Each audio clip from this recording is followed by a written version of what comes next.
नमस्कार दोस्तों, स्वागत है आप सभी का एक नई वीडियो में। दोस्तों इस वीडियो में हम डिस्कस करने वाले हैं जीआईएमएस नोएडा में जो स्टाफ नर्स की रिक्रूटमेंट आई है उसको इन्होंने जो फिल करने के लिए निकाली हुई है वैकेंसी, उसके बारे में डिस्कस करेंगे। और 100 पोस्ट के लिए, टोटल 100 पोस्ट के लिए फॉर्म निकले हुए हैं। जिन्होंने बीएससी नर्सिंग या जीएनएम कर रखा है उनके लिए बहुत ही बेहतरीन सरकारी जॉब उत्तर प्रदेश सरकार की आपको मिलने का बहुत बेहतरीन ये मौका है। सैलरी की अगर बात करें तो 92,000 के लगभग, ठीक है, अप्रॉक्स 92,000 रुपये आपकी मंथली सैलरी यहाँ पे रहने वाली है। दोस्तों इस वीडियो को प्लीज़ लाइक करें और चैनल को सब्सक्राइब करें और बने रहें हमारे साथ इस वीडियो के अंत तक, क्योंकि हम आगे इसमें एलिजिबिलिटी क्या रहने वाली है, सिलेबस क्या रहेगा, एग्जाम पैटर्न क्या रहेगा, सैलरी कितनी रहेगी और आपकी पोस्टिंग कहाँ पे होगी। सबसे बड़ी बात ये होती है, स्टेबल जॉब है ये, आपकी पोस्टिंग एक ही जगह पे रहेगी। तो आगे इस वीडियो में सारी डिटेल्स को डिस्कस करेंगे, आप बने रहिए हमारे साथ इस वीडियो में। चलिए आगे इसमें देखते हैं जो भी डिटेल्स इन्होंने दे रखी हैं। Government institute of medical science GIMS, इसने वैकेंसी निकाली है जो कि नर्स की वैकेंसी निकली हुई है। ग्रेटर नोएडा का ये नोटिफिकेशन इन्होंने एडवर्टाइजमेंट नंबर रिलीज़ किया है और 9 अगस्त को ये एडवर्टाइजमेंट आ चुका था, जिसमें कि 100 स्टाफ नर्स की पोस्ट को यहाँ पे फिल करना है इन्हें। और दूसरी चीज़, ये उत्तर प्रदेश सरकार की जॉब है, यानी कि आप उत्तर प्रदेश गवर्नमेंट के सरकारी कर्मचारी यहाँ पे आप बनेंगे, ठीक है। चलिए इसमें हम आगे देखते हैं जो भी डिटेल उन्होंने दे रखी है। अगर हम बात करें फॉर्म की ओपनिंग डेट की तो 10 अगस्त 2026 से 7 सितंबर 2026 तक फॉर्म भरे जाएंगे। 7 सितंबर से पहले आपको फॉर्म को फिल कर देना है, ये बहुत इंपॉर्टेंट डेट है, लास्ट डेट है ये। इन्होंने बोल रखा है कि application are invited from citizen of India, ठीक है, पूरी ऑल इंडिया के लिए इस एप्लीकेबल है आपका। लेकिन यहाँ पे जो रिजर्वेशन का बेनिफिट है, उन जिन लोगों के पास permanent residence of Uttar Pradesh है उनको ही केवल रिजर्वेशन मिलेगा। अदर स्टेट के कैंडिडेट्स अगर इसमें अप्लाई करना चाहते हो तो मैं यूआर कैटेगरी, अनरिजर्व्ड कैटेगरी में उन्हें अप्लाई करना पड़ेगा। चलिए आगे इसमें देखते हैं जो इन्होंने की हाइलाइट्स इस जॉब से रिलेटेड दे रखे हैं। पोस्ट का अगर नाम देखें तो उसमें स्टाफ नर्स है, नॉन टीचिंग पोस्ट है यहाँ पे, ठीक है। टोटल वैकेंसीज़ आपकी 100 वैकेंसीज़ निकली हुई हैं। आगे इसमें हम अगर देखते हैं तो जो क्वालिफिकेशन इन्होंने मांगा हुआ है, बीएससी नर्सिंग या फिर जीएनएम का डिप्लोमा आपके पास होना चाहिए विद नर्सिंग काउंसिल रजिस्ट्रेशन। आपके पास बीएससी नर्सिंग हो या फिर जीएनएम का डिप्लोमा हो, नर्सिंग काउंसिल में रजिस्ट्रेशन भी साथ ही साथ होना चाहिए। अगर जॉब लोकेशन की हम बात करें तो जो जीआईएमएस है ग्रेटर नोएडा में, गौतम बुद्ध नगर में, उत्तर प्रदेश का, उसमें आपकी यहाँ पे पोस्टिंग रहने वाली है। फुल टाइम जॉब है ये आपकी। एप्लीकेशन जो स्टार्ट डेट है वो 10 अगस्त है और लास्ट डेट टू अप्लाई 7 सितंबर है। इसका बहुत ज़्यादा ध्यान रखें, इसके पहले आपको अप्लाई कर देना है इस जॉब के लिए। अगर हम इसकी कैटेगरी वाइज ब्रेकडाउन अगर देखते हैं पोस्ट का, तो अनरिजर्व्ड के लिए 40 पोस्ट हैं, ओबीसी 27, एससी 21, ईडब्ल्यूएस के लिए 10 पोस्ट हैं, एसटी के लिए 2 पोस्ट हैं। इस हिसाब से यहाँ पे टोटल 100 पोस्ट आपकी यहाँ पे फिल की जा रही हैं।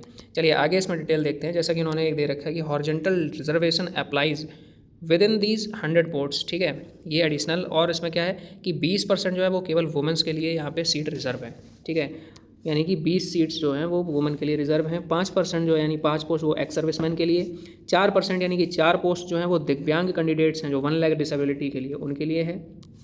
2 पोस्ट यहाँ पे फ्रीडम फाइटर्स के जो डिपेंडेंट हैं उनके लिए यहाँ पे रिजर्व की गई हैं, जो कि उत्तर प्रदेश सरकार के रूल के हिसाब से यहाँ पे दिया गया है रिजर्वेशन। एंड यहाँ पे जो सबसे इंपॉर्टेंट बात लिखी है इन्होंने, रिजर्वेशन बेनिफिट जो है वो both vertical and horizontal is available only to permanent residents, ठीक है, यानी कि उत्तर प्रदेश के जो मूल निवासी हैं जिनके पास डोमिसाइल है उत्तर प्रदेश का, ये रिजर्वेशन सिर्फ उनके लिए एप्लीकेबल है। अदर स्टेट के अगर लोग भरना चाहते हैं फॉर्म तो वो अनरिजर्व्ड कैटेगरी, जैसे कि मैंने आपको बताया था, अनरिजर्व्ड कैटेगरी में उनको भरना पड़ेगा यहाँ पे फॉर्म, ठीक है। चलिए आगे इसमें देखते हैं जो उन्होंने दे रखा है, व्हाट इज़ द एलिजिबिलिटी, ठीक है। एलिजिबिलिटी में अगर एजुकेशनल क्वालिफिकेशन की बात करें तो यहाँ पे ऑप्शन 2 दे रखे हैं। चलिए पहला ऑप्शन देखते हैं जो इन्होंने दे रखा है, ऑप्शन ए। ऑप्शन ए में आपके पास अगर बीएससी नर्सिंग है जो कि 4 साल का कोर्स होता है, अगर वो है, एंड आपका इंडियन नर्सिंग काउंसिल जो है या फिर state medical faculty recognise institute या यूनिवर्सिटी में आपका रजिस्ट्रेशन होना अनिवार्य है। यहाँ पे अगला पॉइंट उन्होंने दे रखा है कि register as nurse and midwife with a state और इंडियन नर्सिंग काउंसिल, ठीक है। तो इसमें आपको बहुत ज़्यादा ध्यान रखने हैं पॉइंट के, जो भी इनकी रिक्वायरमेंट है अगर आप इसको फुलफिल करेंगे तो ही आप एप्लीकेबल हैं, वरना आपके पास एप्लीकेबिलिटी नहीं है। यहाँ पे अगर हम ऑप्शन बी की बात करते हैं तो diploma in general nursing midwifery, ठीक है, जीएनएम कोर्स होना चाहिए और इंडियन नर्सिंग काउंसिल में आपका रजिस्ट्रेशन होना चाहिए, ठीक है।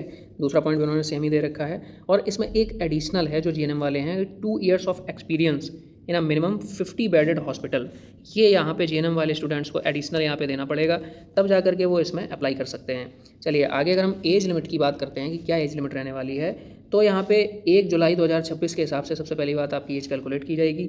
21 साल से 40 साल के बीच में आपकी एज होनी चाहिए। अगर यहाँ पे कैटेगरी वाइज रिलैक्सेशन की बात करें तो जो भी यहाँ पे रिजर्वेशन है ओनली यूपी के जो कैटेगरीज़ हैं उन्हीं के लिए यहाँ पे मिलेगा। SC ST OBC of Uttar Pradesh उनके लिए 5 साल का यहाँ पे रिलैक्सेशन दिया गया है। यूपी गवर्नमेंट के जो परमानेंट एम्प्लॉयज़ हैं उनके प्लस 3 साल का सर्विस जो है उनको 5 साल का यहाँ पे रिजर्वेशन दिया गया है।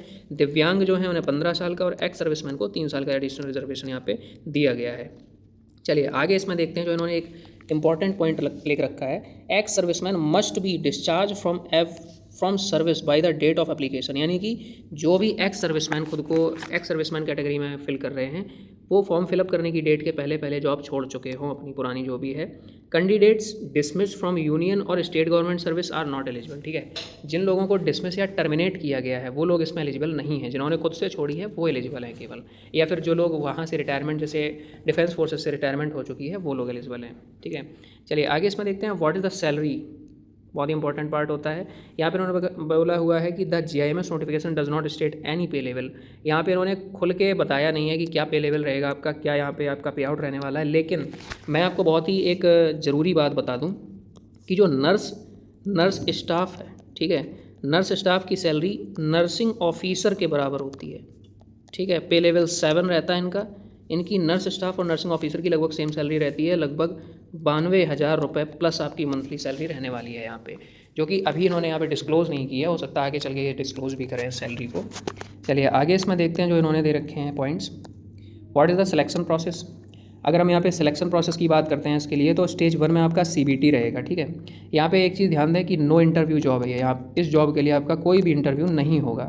ठीक है, चलिए आगे इसमें देखते हैं जो कंप्यूटर बेस्ड एग्ज़ाम इन्होंने दे रखा है। 100 क्वेश्चन होंगे, 100 नंबर के होंगे। 1 मार्क पे आपका जो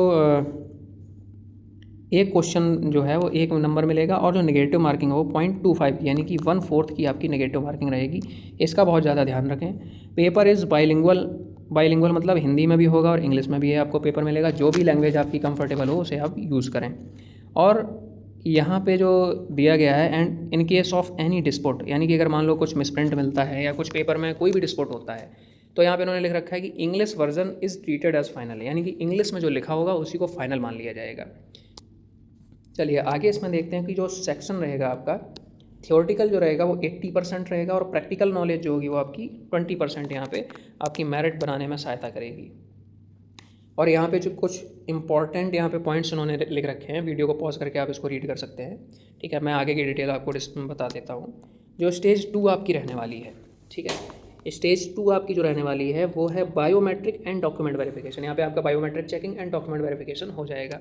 स्टेज 3 में मेडिकल एग्जामिनेशन है, जो भी बेसिक मेडिकल एग्जाम होता है आपका, यानी कि मेडिकल चेकअप एक तरह से, तो वो आपका हो जाएगा और उसके बाद आप जॉब आपको मिल जाएगी। चलिए आगे इसमें देखते हैं जो इन्होंने डिटेल्स दे रखी हैं हाउ टू अप्लाई। तो अप्लाई कैसे करना है, फर्स्ट पॉइंट उन्होंने दे रखा है visit the site of GIMS। ठीक है, उसके बाद आपको अपना रजिस्ट्रेशन कंप्लीट करना है। साइट पे जाने के बाद जो आपका मोबाइल नंबर, ईमेल आईडी और आधार रिलेटेड जो डिटेल्स हैं वो सारी की सारी आपको रजिस्ट्रेशन में अपडेट करनी है सारी।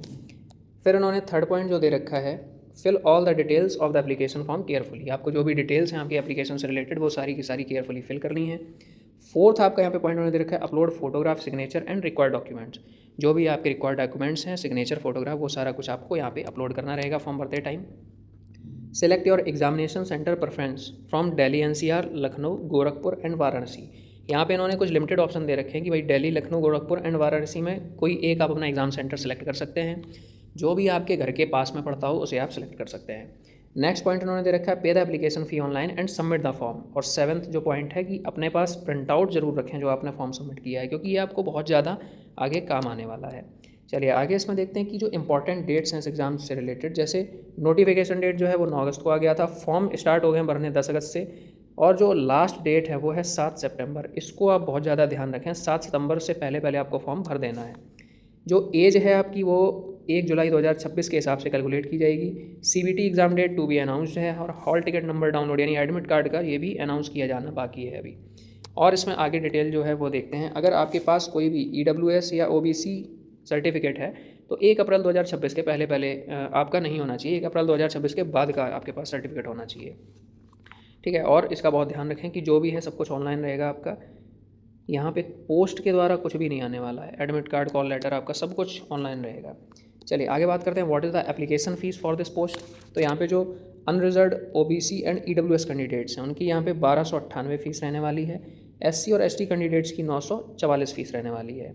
और जो दिव्यांगजन हैं, ठीक है, यूपी के दिव्यांगजन हैं, उनकी 0 फ़ीस रहने वाली है, उन्हें कोई फ़ीस नहीं देनी है। और सबसे ज़्यादा एक चीज़ ध्यान रखने वाली है कि नॉन रिफंडेबल फ़ी है, अगर आप गलती करते हो तो आपका सारा पैसा डूब जाएगा। चलिए आगे इसमें देखते हैं जो भी इंपॉर्टेंट लिंक हैं। डाउनलोड ऑफिशियल नोटिफिकेशन, ये मैंने डिस्क्रिप्शन में ऐड कर रखा है, वहाँ से आप डाउनलोड कर सकते हैं। और इस फॉर्म के लिए अप्लाई करने का जो लिंक है इसको भी मैंने अपने डिस्क्रिप्शन में ऐड कर दिया है, वहाँ से जाकर के आप फॉर्म को अप्लाई कर सकते हैं। प्लीज़ मेरी फिर से आपसे रिक्वेस्ट है, वीडियो को लाइक करें और चैनल को सब्सक्राइब करें, क्योंकि हम गवर्नमेंट जॉब्स पे इसी तरह के अपडेट्स हमेशा लाते रहते हैं। तब तक मिलते हैं आपसे अगले वीडियो में, तब तक के लिए जय हिंद साथियों।